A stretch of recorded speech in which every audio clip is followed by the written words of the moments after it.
All right, so today in the World Series Curse, we will be reading Chapter 7, A Bad Break. The umpire left the room.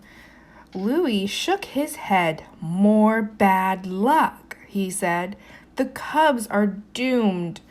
Red patted Louis on the shoulder. Come on, Louis, he said. I don't have to start work for a little bit. Let me grab your bat and we can go down to the batting cage to warm up. I'll get your mind off of this trouble. Louis nodded. I'll see you two later, he said to Mike and Kate. Then he winked at Mike. I hear you're rooting for the Cubs. Keep your fingers crossed for me. I could use some good luck. Mike held up both his hands. He showed Louis 4 sets of crossed fingers. I've got you covered, Louis, he said with a big smile. Louis gave Mike a fist bump. Thanks, Mike, he said. He headed toward the door, where Red was waiting with Louis's bat. Mike and Kate followed them out into the hallway. Then they found their way to Wrigley Field's main walkway. All around, workers were busy getting the field and food stands ready for the 6th World Series game. Mike pointed to the outfield wall.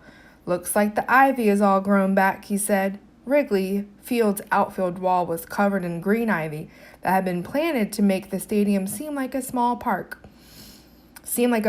It was so bushy that sometimes baseballs got lost in it. The last time Mike and Kate were at Wrigley, they helped figure out who had been cutting down chunks of the ivy. Since it was still a while before game time, Mike and Kate spent the next hour exploring Wrigley Field. They started by taking pictures of themselves in front of Wrigley's giant hand-operated scoreboard. Mike scrambled underneath the scoreboard and looked at the metal ladder that disappeared into the bottom of it. During their last trip to Wrigley, Mike and Kate had gotten to go inside the scoreboard. Then Mike and Kate found their way to the upper level. They peered down over the side and watched fans stream into the stadium. Soon batting practice started. Mike and Kate watched as players hit one ball after another over Wrigley's left field wall. The balls fell into the street below, where fans scrambled to grab them. When the game started, the Red Sox came out strong. The first batter, Eddie Storm, hit a single. The next batter nailed a double, knocking Eddie in for a run. The Red Sox were ahead by 1. It wasn't a good start for the Cubs. Louis and the team should put a uniform on the goat and get him on the field, Mike said to Kate. Maybe that would bring some good luck. Well, Billy did hit your baseball pretty hard at Fenway, Kate said. He might be able to knock one out of the park here. Mike laughed. He felt better a few innings later when Louis tied the game for the Cubs, but soon after the Red Sox scored again. Ugh, Mike said. The Cubs just can't catch a break. But maybe we can, Kate said. Let's take a break and get some food. Mike jumped up. That's a great idea, he said.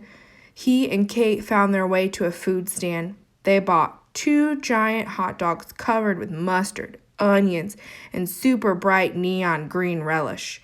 In the 6th inning, the Cubs fell further behind when a Red Sox player hit a double and knocked in 2 runners. That put the Red Sox up by 3 runs. When the Cubs got up to bat, they struck out 1, 2, 3. The 7th inning wasn't any better. The Cubs got 2 runners on base, but then 3 outs in a row. Even I'm beginning to think the Cubs are cursed, Mike said. With 2 outs in the bottom of the 8th inning, the Cubs got 2 men on base, and Louis came up to bat. A home run would tie the game. Louis took some practice swings. He dug his foot into the dirt and held the bat up high. He waved the tip of the bat in small circles above his shoulder.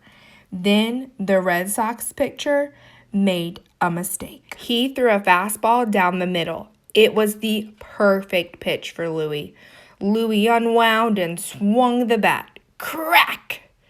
Louis's bat connected perfectly with the ball, but the ball bounced weakly down the third baseline because the bat exploded into a dozen pieces.